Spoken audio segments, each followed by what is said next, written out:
Hello student, welcome to technical Gurukul. मैं राकेश कुमार आप सभी का टेक्निकल गुरुकुल पे स्वागत करता हूं। आज हम यहां पे बात करने वाले हैं स्लैब के बारे में, जिसमें हम देखेंगे कि स्लैब क्या होता है और फिर इसके बाद हम इसका क्लासिफिकेशन करने वाले हैं। फिर हम वन वे स्लैब और टू वे स्लैब, दो टाइप्स की जो स्लैब होती हैं उसके बारे में हम डिटेल में डिज़ाइन भी करेंगे और न्यूमेरिकल को भी सॉल्व करने वाले हैं। तो सबसे पहले हम बात करते हैं स्लैब। स्लैब का मतलब क्या होता है? ये स्लैब क्या होता है? ये हमारे स्ट्रक्चरल मेंबर होता है, यानी जैसे हमारा घर होता है, घर में जैसे वॉल हो गई, बीम हो गया, कॉलम हो गया, ये सब क्या है? हमारे बिल्डिंग के क्या है? ये मेंबर है या स्ट्रक्चरल मेंबर है हम कह सकते हैं। तो स्लैब भी क्या है? एक स्ट्रक्चरल मेंबर होता है जिसकी डेप्थ क्या होती है? बहुत लेस होती है। अगर हम बात करें, बहुत लेस होती है किसकी अपेक्षा? टू डायमेंशनल, यानी टू डायमेंशनल का मतलब लेंथ और ब्रीथ हमारी क्या है? बहुत ज़्यादा होती है, लेकिन इसकी डेप्थ क्या होती है? मच लेस, बहुत कम होती है। जैसे आप लोग जानते होंगे कि ये क्या है, लेट अस सपोज कि ये हमारा छत है। अब लेंथ बड़ा है, इसका ब्रीथ भी ज़्यादा है, लेकिन इसकी जो डेप्थ होती है वो क्या होती है? इन दोनों के कंपैरिजन में बहुत कम होती है। इस चीज़ का ध्यान रखेंगे। और हमने कहा कि slab is a structural member having depth is much less than other two dimensional slab is a 2D element. ध्यान देंगे। अब हमने क्या किया, इसका क्लासिफिकेशन ऑफ स्लैब। स्लैब का क्लासिफिकेशन जब हम करते हैं तो सबसे पहले शेप के आधार पे, यानी आकृति के आधार पे हमारा स्लैब रेक्टेंगुलर हो सकता है, सर्कुलर हो सकता है, ट्रायंगुलर हो सकता है, या एनी अदर शेप का, यानी किसी भी शेप का क्या हो सकता है? हमारा स्लैब हो सकता है। ये किसके आधार पे है? शेप। अब शेप का मतलब क्या है? आकार किसी भी टाइप का हो सकता है। और अगर हम बात करें दूसरा, यहाँ पे देख सकते हैं, तो हमने क्लासिफिकेशन किसके आधार पे किया हुआ है? Bending behaviour. ध्यान देंगे, जो हम वन वे स्लैब और टू वे स्लैब की बात करते हैं, इसको हम बेंडिंग बिहेवियर के आधार पे हम दो प्रकार से इसको क्या करते हैं? क्लासिफाई करते हैं। वन वे स्लैब के बारे में भी हम पढ़ेंगे और टू वे स्लैब के बारे में पढ़ेंगे, और स्लैब में यही दोनों क्या हैं? सबसे ज़्यादा इम्पॉर्टेंट है हमारा। इसके बाद अगर हम बात करें तो बेस्ड ऑन टाइप ऑफ, ठीक है, कंस्ट्रक्शन। ध्यान देंगे, ये क्या है हमारा? कंस्ट्रक्शन, यानी निर्माण के आधार पर हम इसका वर्गीकरण कर रहे हैं। किसका? स्लैब का। सॉलिड स्लैब होता है, फ्लैट स्लैब होता है, या स्लैब विथ ओपनिंग होता है। ठीक है, ये हमने कंस्ट्रक्शन के आधार पे क्लासिफिकेशन को किया हुआ है। इसके बाद अगर हम बात करें यहाँ पे, तो based on type of loading, यानी स्लैब के ऊपर जो लोडिंग आने वाली है, जो लोड आने वाला है, उसके आधार पे हम क्या करते हैं? इसका क्लासिफिकेशन करते हैं। तो इसमें हम कैसे क्लासिफिकेशन करते हैं? तो सब्जेक्टेड टू पॉइंट लोड, यानी पॉइंट लोड के आधार पे हम क्या करते हैं? इसको क्लासिफाई करते हैं। किसको? स्लैब को। हमने कहा कि जो स्लैब के ऊपर जो लोडिंग आने वाली है वो कैसी आने वाली है? या तो पॉइंट वाली आने वाली है लोड, या फिर यहाँ पे क्या है? Subjected to UDL, UDL load आने वाला है। अब यहाँ पे पॉइंट लोड की बात करें तो ब्रिज हो गया। ब्रिज पे क्या होता है कि जो भी व्हीकल आती जाती हैं वो क्या करती हैं? As a point load consider किया जाता है। तो हमने क्या कहा? ब्रिज, जो हमारी ब्रिज की जो स्लैब होती है वहाँ पे कौन सा लोड आता है? वहाँ पे पॉइंट लोड हम कंसीडर करते हैं। अब इसके बाद अगर हम बात करें तो हम यहाँ पे देखेंगे कि वन वे स्लैब और टू वे स्लैब। यहाँ पे सबसे पहले हम किसकी बात करेंगे? One way slab. One way slab में हमने क्या कहा कि if bending in one direction, यानी बेंडिंग जो है वन डायरेक्शन में हो रहा है, is varying significant than other orthogonal. Orthogonal का मतलब क्या है? Lateral direction. ध्यान देंगे, अदर ऑर्थोगोनल डायरेक्शन या lateral direction, then slab is classified as one way slab. इसका मतलब कहने का क्या है कि जो हमारा स्लैब है, ध्यान देंगे यहाँ पे, जो हमारा LY है, ध्यान देंगे, ये हमारा क्या है? ये हमारा स्लैब है। तो ये कौन सा एक्सिस है? हमारा हॉरिजॉन्टल एक्सिस। तो हॉरिजॉन्टल एक्सिस को हम किससे डिनोट करते हैं? X से। और इसकी जो लेंथ है इसको हमने किससे डिनोट कर दिया? LX से। और ये क्या है? हमारी ब्रीथ है। तो इसको क्या है? ये Y वाले एक्सिस पे है, तो हमने इसको लेंथ, इसकी लंबाई हो गई, और वाई क्या हो गई, वाई डायरेक्शन यानी वर्टिकल एक्सिस की हम बात कर रहे हैं। तो हमने क्या कहा कि जो एल वाई यानी जो वर्टिकल एक्सिस है और जो हमारी एल एक्स का मतलब हॉरिजॉन्टल लेंथ है और जो ये हमारी वर्टिकल एक्सिस पे जो हमारी लेंथ है, इन दोनों एल वाई और एल एक्स का जो रेशियो है, ध्यान देंगे वन वे स्लैब के लिए ये कंडीशन होना आवश्यक है। और हम इसको चेक करेंगे कि एल वाई और L x greater than, should be greater than या बराबर हो 2 के, तब हम क्या कहते हैं, वन वे स्लैब कहते हैं। हम क्या कहेंगे, ये वेरी वेरी इंपॉर्टेंट है कंडीशन। हम पता कैसे लगाएंगे कि हमारा वन वे स्लैब है या टू वे स्लैब है, तो हम यहाँ से पता लगा सकते हैं। कैसे पता लगाएंगे कि एल वाई और एल एक्स का जो रेशियो है वो ग्रेटर होना चाहिए या बराबर होना चाहिए किसके, 2 के।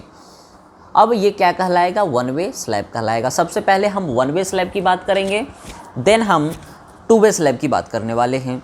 फिर हमने क्या कहा कि rectangular slab supported from opposite edges, ठीक है, यानी जो रेक्टेंगुलर स्लैब है वो सपोर्टेड फ्रॉम अपोजिट एजेस से क्या होते हैं, सपोर्टेड होते हैं। जैसे आप यहाँ पे देख सकते हैं, एक यहाँ पे और इसके अपोजिट एक पैरेलल यहाँ पे। ये 6/4 इसकी क्या है, साइज़ है, और ये कितना है, 4/6। यहाँ पे क्या है, ये डिफ्लेक्शन हमारा कहाँ पे आ रहा है, यहाँ पे मैक्सिमम आ रहा है, ठीक है। अब हमने कहा कि इसमें अब हम यहाँ पे ध्यान देंगे, यहाँ पे मोस्ट इम्पॉर्टेंट चीज़ जो अभी हमारे निकल के आएगी कि rectangular slab supported from opposite edges is always one way slab irrespective to the dimension. यानी कहने का मतलब क्या है कि इस अगर हम बात करें कि rectangular slab supported from opposite edges है, तो उसको हमेशा हम वन वे स्लैब में कंसीडर करेंगे या वन वे स्लैब मान के हम क्या करने वाले हैं, डिज़ाइन करने वाले हैं। उसमें हम डायमेंशन को चेक नहीं करेंगे, इसका मतलब एल वाई और एल एक्स को हम चेक नहीं करेंगे। ध्यान देना है कि हमने कहा कि हम पता कैसे लगाएंगे कि हमारा स्लैब वन वे है या टू वे है। तो हम जब रेक्टेंगुलर स्लैब की बात करेंगे और वो भी अपोजिट जो एजेस हैं वो क्या है, आपस में अपोजिट एजेस सपोर्टेड हैं, तो उसको हम हमेशा वन वे मानेंगे। उसमें L Y upon L X should greater than या बराबर होना चाहिए जो 2 के, जो हमने अभी कंडीशन बताया, ये वाली ये कंडीशन। इस कंडीशन को हम इग्नोर करके हम ये मान लेंगे कि ये वन वे स्लैब की तरह ट्रीट कर रहा है, ठीक है। तो कौन से कंडीशन में हो रहा है, इस कंडीशन में हो रहा है कि rectangular slab supported from opposite edges is always one way slab irrespective, ठीक है, टू द डायमेंशन। अब हमने क्या कहा है कि rectangular slab supported from all 4 edges. ध्यान देंगे, वेरी वेरी इंपॉर्टेंट। हमने क्या कहा कि रेक्टेंगुलर स्लैब क्या होता है, सपोर्टेड फ्रॉम ऑल 4 एजेस, यानी ये 4 एजेस। आपने देखा होगा कि जैसे अगर हम बात करें इसमें, तो ये हमारा क्या है, लेट अस सपोज कि हमने क्या किया, रेक्टेंगुलर बना दिया है। ये रेक्टेंगुलर है, लंबाई ज़्यादा होती है, चौड़ाई थोड़ी कम होती है। अब हमने कहा कि इसकी जो 1 2 3 4, ये 4 के 4 एजेस क्या होते हैं, ये चारों के चारे क्या होते हैं, स्लैब से सपोर्टेड होते हैं, ठीक है। तो हमने यहाँ पे यही कहा कि rectangular slab supported from all 4 edges, चारों एजेस क्या होते हैं से उसमें सपोर्टेड होते हैं। इसके अलावा अगर हम बात करें यहाँ पे, तो अब हम यहाँ पे देख पाएंगे कि यहाँ पे हमने क्या कहा,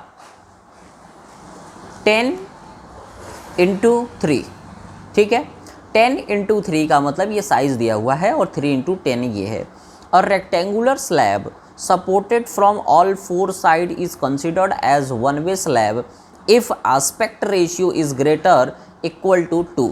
ध्यान देंगे, ये जो अभी आपने देखा था कि 2, ये 2 क्या है, ये हमारा इसको बोलते हैं आस्पेक्ट रेशियो।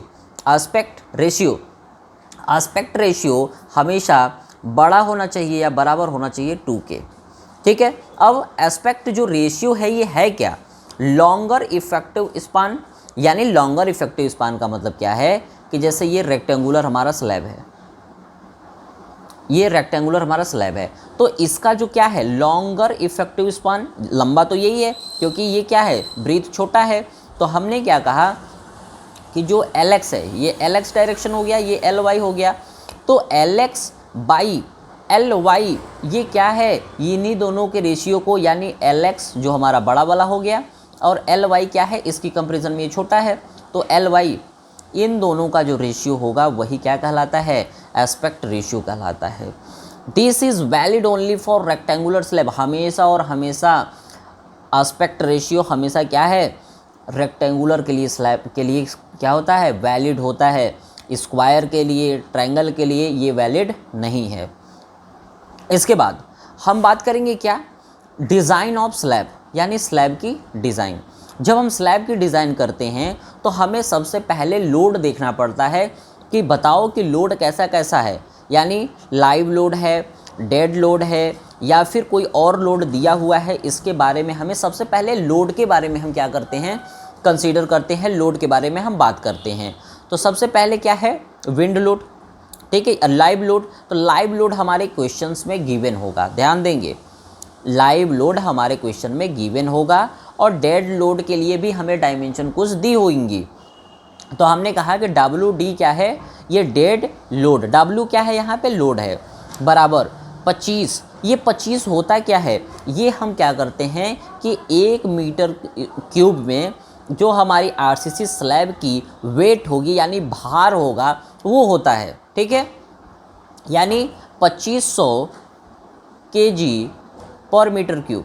1 मीटर क्यूब अगर छत है RCC का, क्योंकि छत तो हमेशा RCC वाले ही बनती है, 99.9% हमारी जो स्लैब होती हैं वो RCC की होती हैं।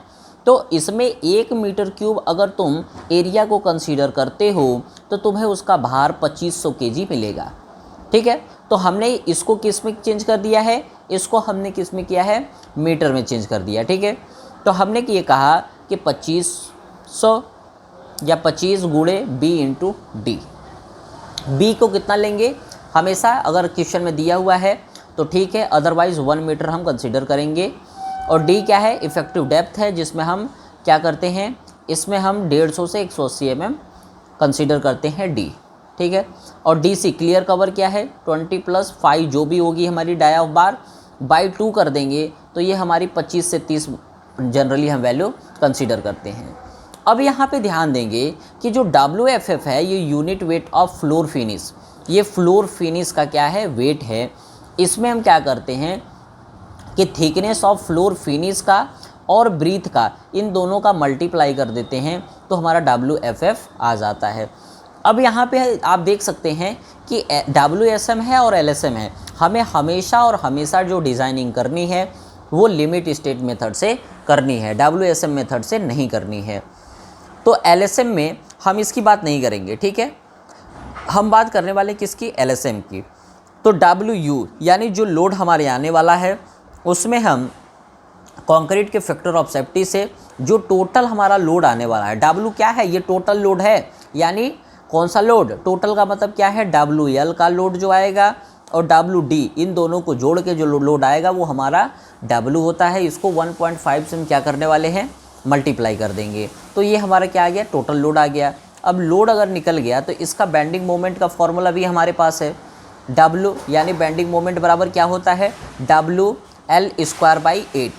WU, इसको WU से हम डिनोट करते हैं, तो WU इंटू LX, एक्स वाली डायरेक्शन में, जो स्क्वायर/8 से हम क्या करेंगे, LSM मेथड से हम क्या करेंगे, अपने वेट को और बेंडिंग मोमेंट दोनों को हम यहाँ से फाइंड आउट कर लेंगे। इसके बाद निकालने के बाद हम क्या करने वाले हैं, शियर फोर्स क्या होता है, WL/2 सिंपली सपोर्टेड के केस में, और शियर फोर्स क्या होता है LSM में, WL/2। अब दूसरा क्या करते हैं, कैलकुलेशन ऑफ डेप्थ। अब हमें लोड के बाद डेप्थ को हम क्या करते हैं, यहाँ पे निकालते हैं। निकालने से पहले हमें क्या बात ध्यान देना पड़ेगा कि कैलकुलेशन ऑफ जो डेप्थ है इसको हम DR से डिनोट करते हैं, ध्यान देंगे, किससे करते हैं, DR से।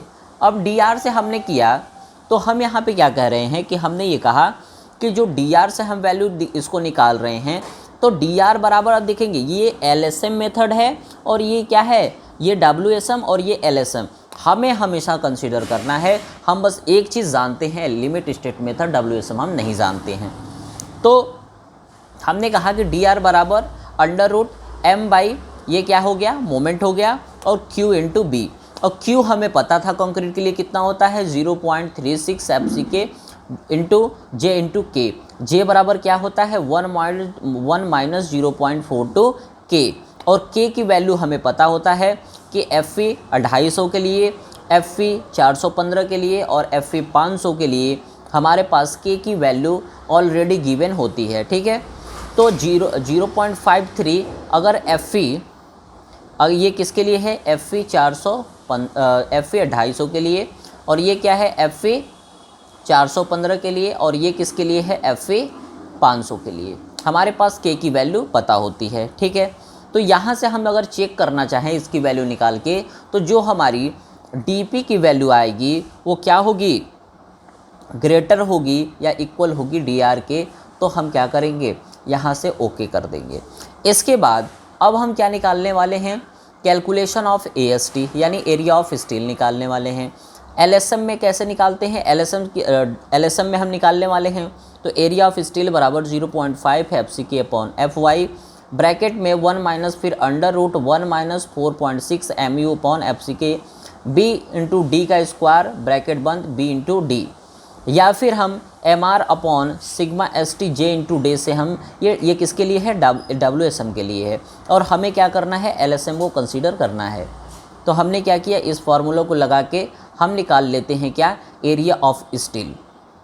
इसके बाद हमने क्या कहा कि ये भी चेक करना है कि हमारा जो फाई है ये क्या है, हमारा डाया ऑफ बार है, ये मैक्सिमम कितना होगा, जो डेप्थ होगा, ये डी क्या है, ये हमारी स्लैब की डेप्थ है।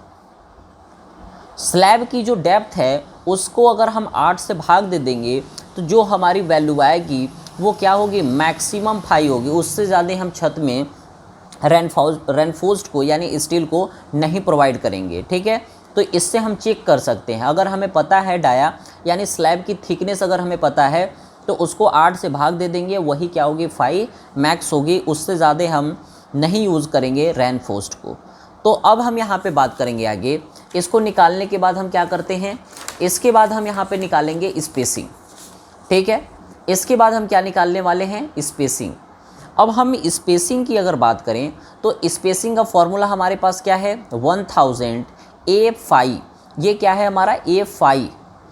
A5 क्या है, एरिया ऑफ 1 बार यानी रेनफोर्स्ड जो है हमारा, एक रेनफोर्स्ड का एरिया है। अगर जैसे लेटर सपोज कि क्या है 10 mm बार की 4 छड़ें डाली गई हैं, तो एक का निकालना है, 4 का नहीं निकालना है यहाँ पे। तो इसके बाद अपॉन AST, जो ये हमारा AST आया हुआ है, ये AST क्या है, ये हमारा सेंटर टू सेंटर क्या है, डिस्टेंस होता है इसको। ठीक है, लेकिन ध्यान देंगे यहाँ पे कि हमने क्या कहा कि स्पेसिंग में जो 3D और 300 mm में जो भी क्या होगा, मिनिमम होगा, उसी को हम क्या करने वाले हैं, कंसीडर करेंगे। तो हमने कहा कि डिस्ट्रीब्यूशन रेनफोर्स्ड अगर डालेंगे तो उसके लिए क्या होगा, अगर माइल्ड स्टील है तो 15% हम डालते हैं, माइल्ड स्टील के लिए 15%, और 415 और 500 के लिए 12% हम स्लैब में रेनफोर्स्ड को डालते हैं। पूरे जो एरिया होगा रेनफोर्स्ड का उसका 15% माइल्ड स्टील के लिए और 12% किसके लिए, FE 415 और 500 के लिए हम डालते हैं। ठीक है, रेनफोर्स्ड को। फिर क्या आया, स्पेसिंग 1000 A5 अपॉन AST, और ये कैसा है, डिस्ट्रीब्यूशन। अब ये किसके लिए है, ध्यान देंगे कि ये है हमारा डिस्ट्रीब्यूशन के लिए, और ये हमारा क्या था, मेन के लिए। ये मेन बार के लिए है और ये किसके लिए है, डिस्ट्रीब्यूशन बार के लिए। 2 प्रकार के बार हम छड़ में यानी छत में डालते हैं, स्लैब में। चेक फॉर शियर, शियर के लिए अगर हम चेक करना है तो इसको टोबी से डिनोट करते हैं, बराबर V अपॉन BD। ये क्या है, शुड नॉट ज़्यादा नहीं होना चाहिए टाउ मैक्स से, तो यहाँ से हम चेक कर लेंगे। इसके बाद अगर हमें बॉन्ड में चेक करना है तो टो BD बराबर V upon sigma OJ D से हम क्या कर सकते हैं, इसको चेक कर सकते हैं। ठीक है, अब हम नेक्स्ट लेक्चर में क्या करने वाले हैं, आप देख सकते हैं, इस न्यूमेरिकल को सॉल्व करने वाले हैं। आप इस न्यूमेरिकल को ज़रूर लिख लें और इसी न्यूमेरिकल को हम क्या करने वाले हैं, सॉल्व करने वाले हैं अगले लेक्चर में। ठीक है, तो मिलते हैं अगले लेक्चर में। आप इसको ज़रूर एक बार स्क्रीनशॉट ले लें या इसको लिख लें और इसको अपने से लगाइए। जो मैंने पीछे जितना भी स्टेप बताया हुआ है उसी स्टेप को फॉलो करके ये न्यूमेरिकल क्या होने वाला है, सॉल्व होगा। तो आप इसको अपने से लगाएं। नेक्स्ट लेक्चर में हम इसका आपको सॉल्यूशन देने वाले हैं। तो मिलते हैं बहुत जल्द अगले लेक्चर में, तब तक के लिए धन्यवाद।